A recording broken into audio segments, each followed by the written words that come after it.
From the moment I started kindergarten, I thought friendship was something you just stumbled into, like a toy on the playground or a favorite crayon that someone let you borrow. But the day I met Emily, I realized it was so much bigger than that. She wasn't just another kid in my class. She was this girl with a messy ponytail, freckles that danced across her cheeks, and a laugh that filled up the room like music. I was sitting alone at lunch, trying to peel the plastic off my juice box, when she plopped down next to me and said, "You're doing it wrong." I remember blinking at her, confused, until she snatched the juice box out of my hands, popped the straw in with one smooth motion, and slid it back to me like she'd just saved my life. "There," she grinned. "Now you won't starve." From that moment, it was like we were glued together. Every recess, every class project, every birthday party, we were side by side. Teachers started calling us the twins. Even our parents would joke that we were inseparable, like we'd been sisters in another life. And honestly, that's exactly how it felt. By middle school, Emily knew every single thing about me. What made me laugh so hard I cried, the way I hated thunderstorms, how I secretly kept a notebook of silly poems under my pillow. And I knew her just as deeply, her obsession with spicy chips, the way she bit her nails when she was nervous, the secret crush she had on our science teacher's son. We had our little traditions, too. Every Friday, we'd meet at the old swing set in the park and share whatever had happened that week. Sometimes it was lighthearted, like which teacher we thought hated us, or how we both bombed the math quiz. Other times, it was heavier, like when Emily's parents were fighting again, or when I admitted how invisible I sometimes felt in my own house, overshadowed by my older brother's endless achievements. Those moments mattered. They built a trust so strong, I would have sworn nothing could ever break it. But here's the thing no one tells you when you're young. The people you love the most, the ones you let closest to your heart, are the ones who hold the most power to hurt you. And when that trust shatters, it doesn't just crack quietly. It explodes. Looking back, maybe there were warning signs. Little things I brushed off. Times when Emily's smile didn't quite reach her eyes, or when she asked questions that seemed too sharp, too curious. But back then, all I saw was my best friend, the sister I chose. And I never imagined that one day, she would take the biggest secret I had, twist it in her hands, and use it to destroy me. But that's getting ahead of the story. To understand how it all unraveled, you have to know what it meant for me to finally open up to her, what it cost me to let her in, and how much I believed she would protect me. Because the truth? I didn't just hand her a secret. I handed her my entire heart. And when she betrayed me, it wasn't just a mistake. It was the kind of betrayal that changes everything: your friendships, your family, your entire sense of who you are. And it all started the night I whispered those words to her, believing she would keep them safe. Believing she was still my sister. High school changes you in ways you don't even notice until you're looking back years later. The hallways feel like runways where every step matters, every glance is judged, and every whisper might be about you. For most people, the scariest part of high school is failing a test or not being asked to prom. For me, it was something else entirely. Something I didn't even realize was going to haunt me until it was too late. By sophomore year, Emily and I were known as a pair. People didn't say my name without hers. Teachers grouped us together automatically for projects. At lunch, if one of us wasn't at the table, people asked where the other one was. We had built a reputation as best friends who were practically family, and I honestly wore that reputation like a badge of honor. But what nobody else knew was that beneath all the laughter, inside jokes, and sleepovers, I carried something I hadn't told anyone. Something heavy. At home, I was the perfect daughter. My mom always bragged about my straight A's. My dad trusted me to watch the house when they went out. And my brother barely looked at me except when he was reminding me of how much better he was at everything. I hated how invisible I felt compared to him, but I never showed it. I never complained. I bottled it all up because I thought that was what being a good daughter meant: never causing problems, never drawing negative attention. But inside, I was suffocating. That's when the secret started. At first, I thought I could handle it alone. But secrets don't like to stay buried. They claw at you in the quiet moments, whisper in your ear when you're trying to sleep.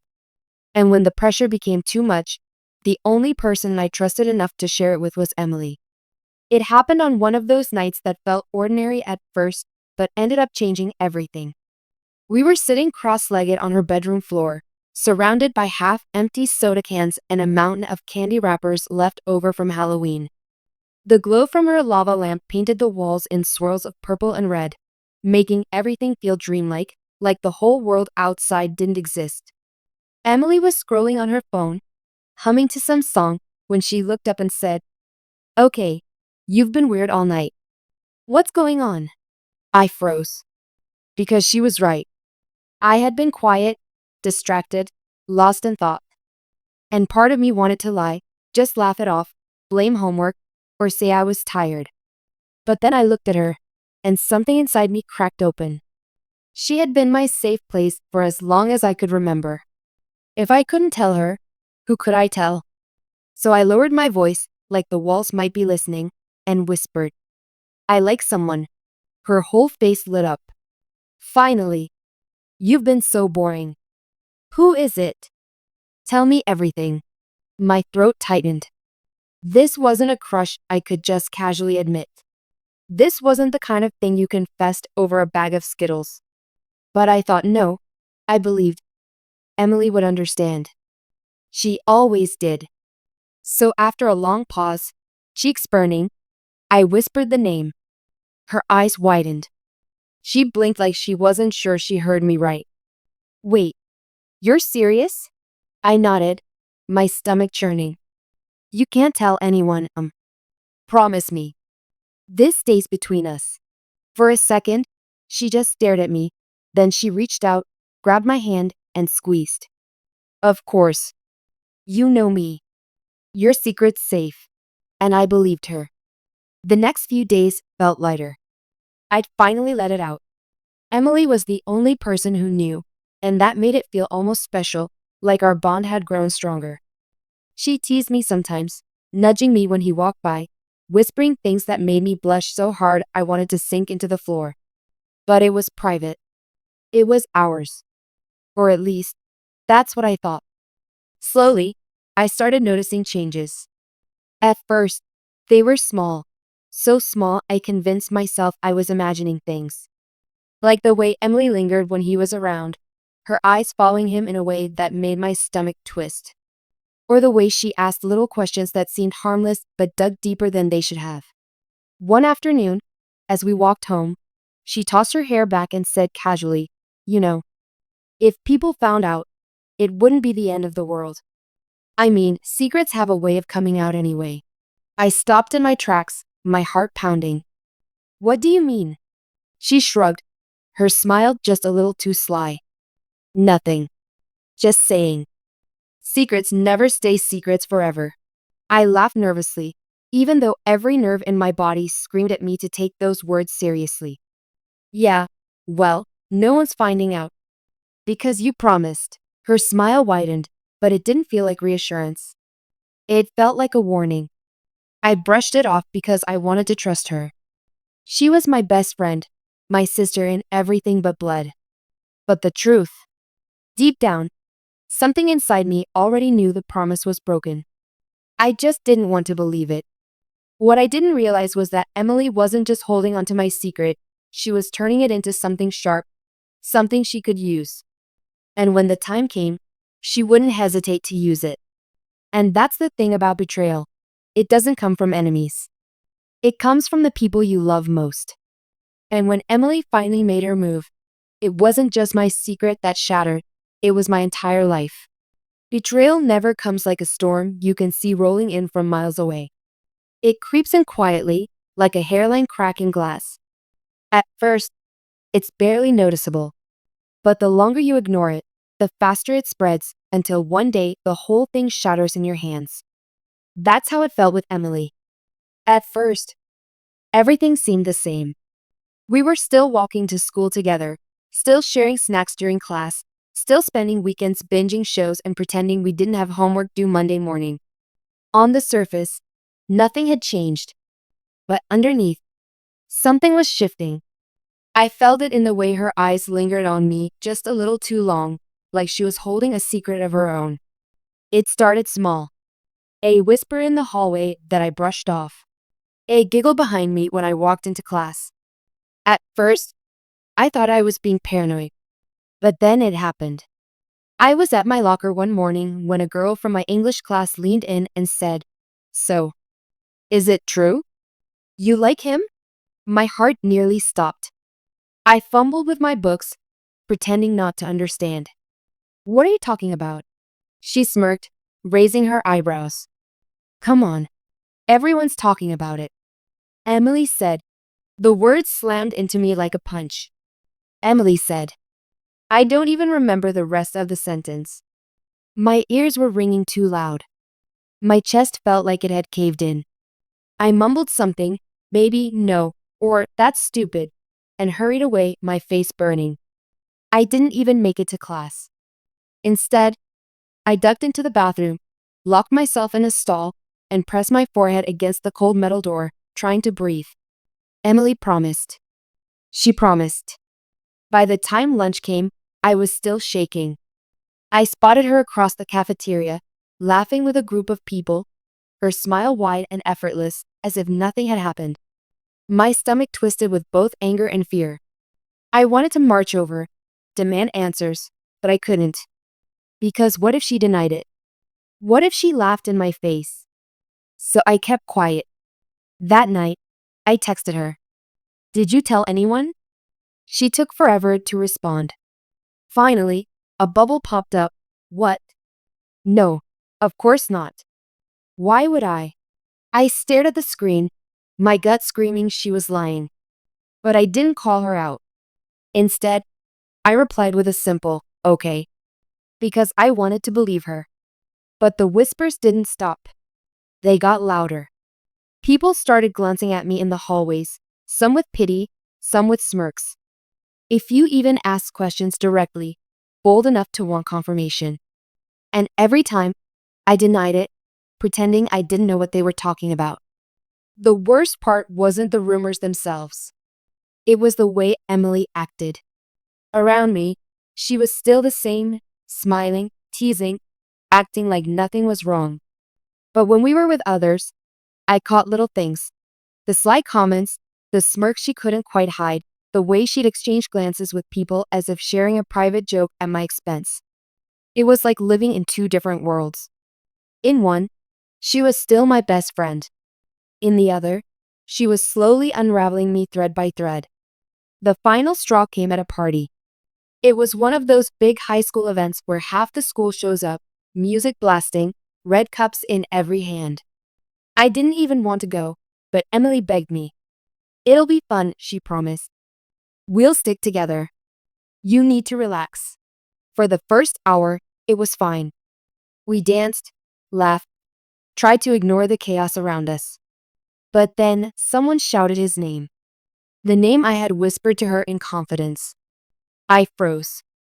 And before I could even process what was happening, Emily was in the center of the room, laughing louder than anyone else, saying something I couldn't quite hear, but the way everyone turned to look at me told me enough. The room tilted. My chest tightened. My vision blurred as I realized she hadn't just told one person. She told everyone. And then, like salt in the wound, she added a twist. She didn't just say I liked him. She hinted that he liked me too, that something was already happening between us. It wasn't true. Not even close. But suddenly, whispers exploded into shouts. People cheered, clapped, started chanting his name with mine. And there I was, standing frozen in the middle of it all, humiliated, exposed, trapped. I wanted to scream. I wanted to run. But my legs wouldn't move. My throat was tight with tears I refused to let fall in front of them. And then I saw her, Emily, watching me with a smile so sharp it cut right through me. That was the moment I knew. This wasn't an accident. It wasn't a slip of the tongue.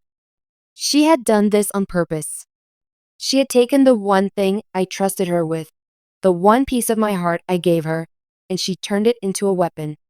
And for the first time since kindergarten, I looked at her and didn't see my sister. I saw a stranger. That night, when I finally escaped the party and stumbled home, I sat on my bed staring at my phone, my hands shaking. Message after message lit up the screen, classmates teasing me, people asking for details, others laughing at my expense. But not a single text from Emily. She didn't check on me. She didn't apologize. She didn't even pretend to care. And that silence was louder than all the whispers combined. It hit me like a wave I couldn't escape. The girl I trusted with everything, the girl I once believed was family, had just torn my world apart. And the worst part? This was only the beginning. Because Emily wasn't finished. Not yet. High school is brutal enough without your best friend turning the entire world against you. After that party, it felt like every hallway, every classroom, every cafeteria table became a battlefield where I was outnumbered 1,000 to 1. The morning after, I didn't even want to get out of bed. My phone was buzzing nonstop, Snapchats with laughing emojis, TikToks already being made about me, texts from numbers I didn't even recognize. It was like wildfire. One secret, one lie, had turned into a spectacle overnight. When I finally dragged myself to school, it was worse than I imagined. The moment I stepped through the doors, conversations hushed. Heads turned. People smirked, whispered, pointed. I tried to walk faster, to keep my head down, but no matter where I went, I could feel it, the weight of their stares pressing against me like 1,000 bricks. And Emily? She was thriving. She walked into first period like nothing had happened, hair perfectly curled, smile wide, surrounded by people who usually ignored her. Suddenly, she was the girl everyone wanted to talk to. She was the one telling the story, adding new details, making people laugh. She spun it like she was the main character in some drama, the best friend who knew all the juicy secrets. I wanted to scream at her. I wanted to stand up and shout the truth, that she had betrayed me, that she was lying. But every time I opened my mouth, doubt crept in. Who would believe me now? She had the crowd. She had the spotlight. And me? I had nothing but the hollow ache of humiliation. At lunch, I sat alone. Our table, the one we shared since middle school, was filled with people laughing with her. She didn't even glance in my direction. And that hurt more than anything, the way she erased me, like I'd never even mattered. I tried to tell myself it would blow over. High school rumors don't last forever. But days turned into weeks, and it only got worse. Someone started a group chat dedicated to making jokes about me. A meme account popped up on Instagram with my name in it, spreading lies faster than I could breathe. And through it all, Emily played innocent.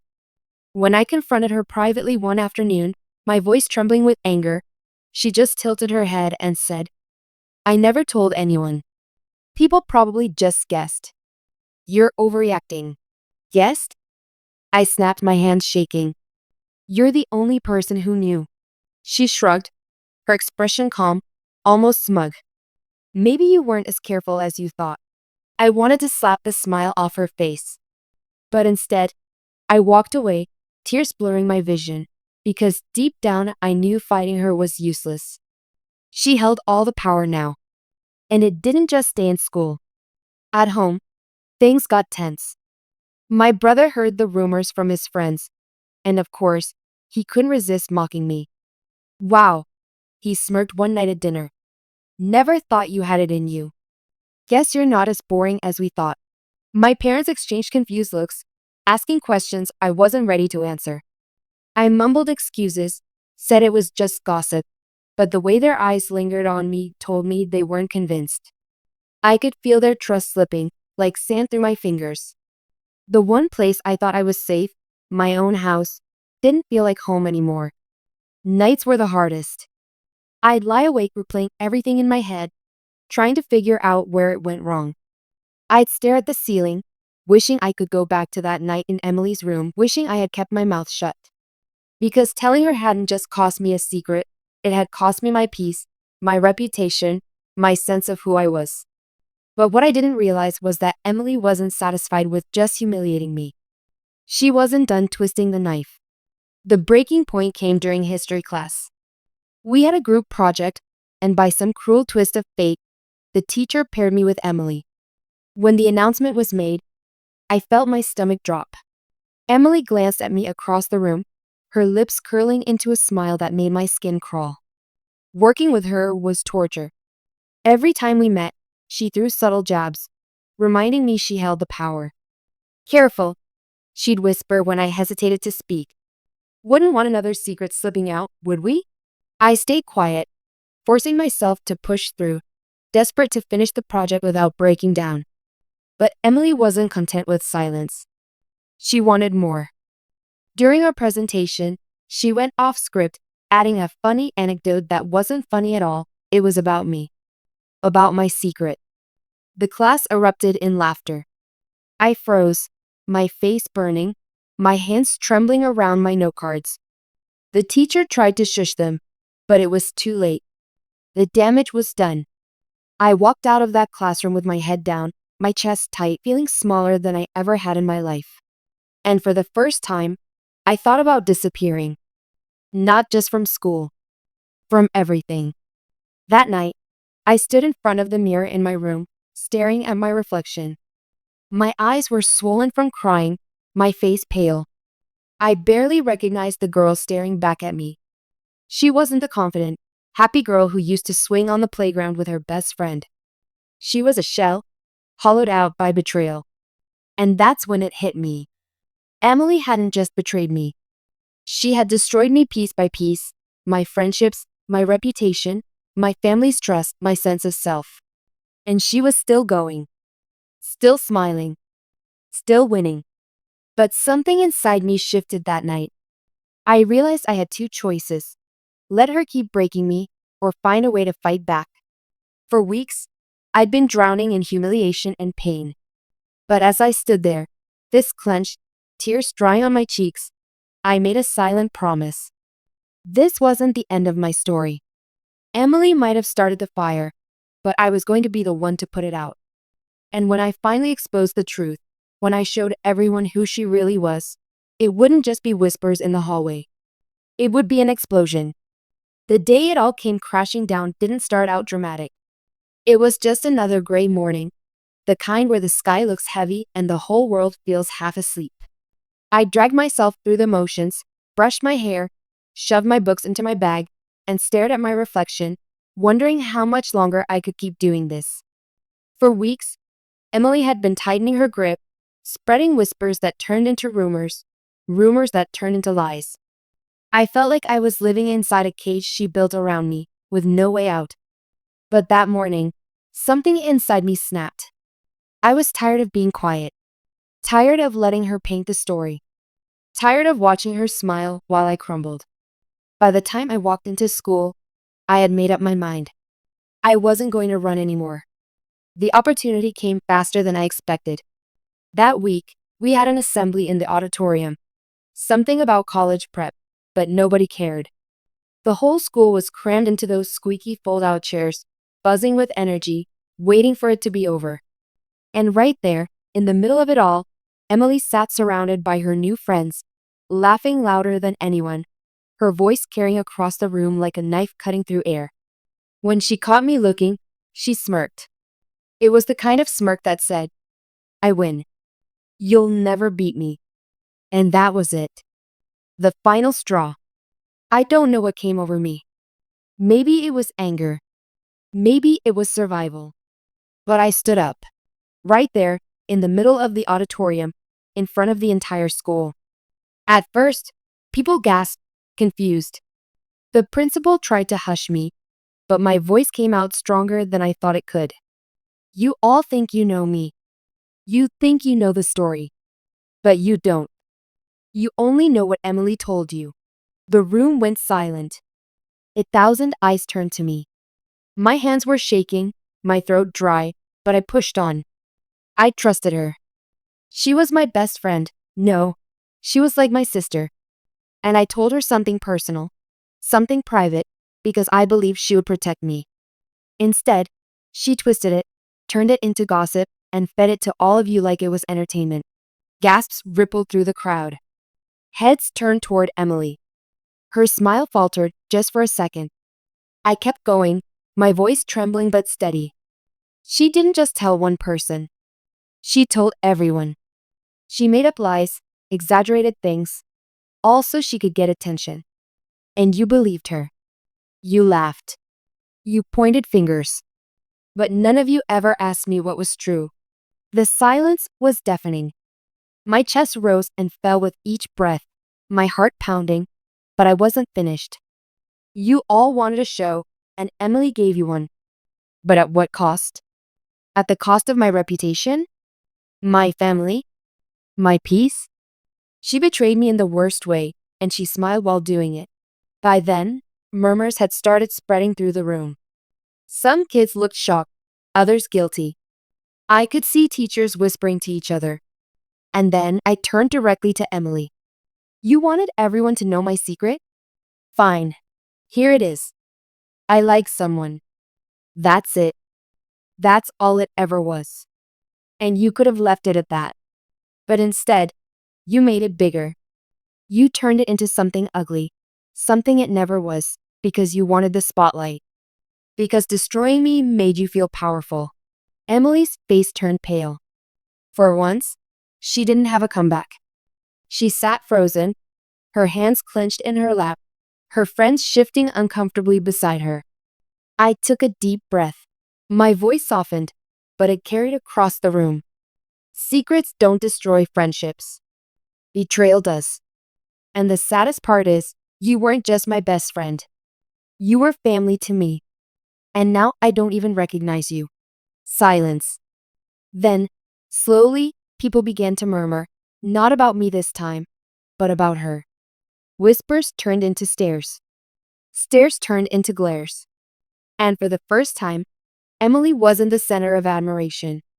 She was the center of judgment. The principal finally stepped in, trying to regain control, but it didn't matter. The damage was done, not to me this time, but to her. When the assembly ended, I walked out with my head high. People moved aside, their eyes following me, but the whispers were different now. Some were apologetic. Some were supportive. A few even came up later to say they were sorry for believing her lies. And Emily? She didn't follow me. She didn't speak to me. She sat alone, her mask cracked, her power slipping through her fingers. That night, for the first time in months, I slept without tears. It wasn't that everything was fixed. My reputation wasn't magically restored. My family still had questions, and I still carried scars from what she had done. But for the first time, I felt free. Because the truth was finally out. And the truth has a way of exploding louder than any lie. In the weeks that followed, Emily's world started to crumble. People stopped trusting her. The same friends who once laughed with her began keeping their distance. The lies she built her little empire on turned against her. And me? I wasn't the same girl I'd been before. I was stronger, sharper, wiser. I had walked through fire and come out the other side. Losing her hurt. It still does, in a way.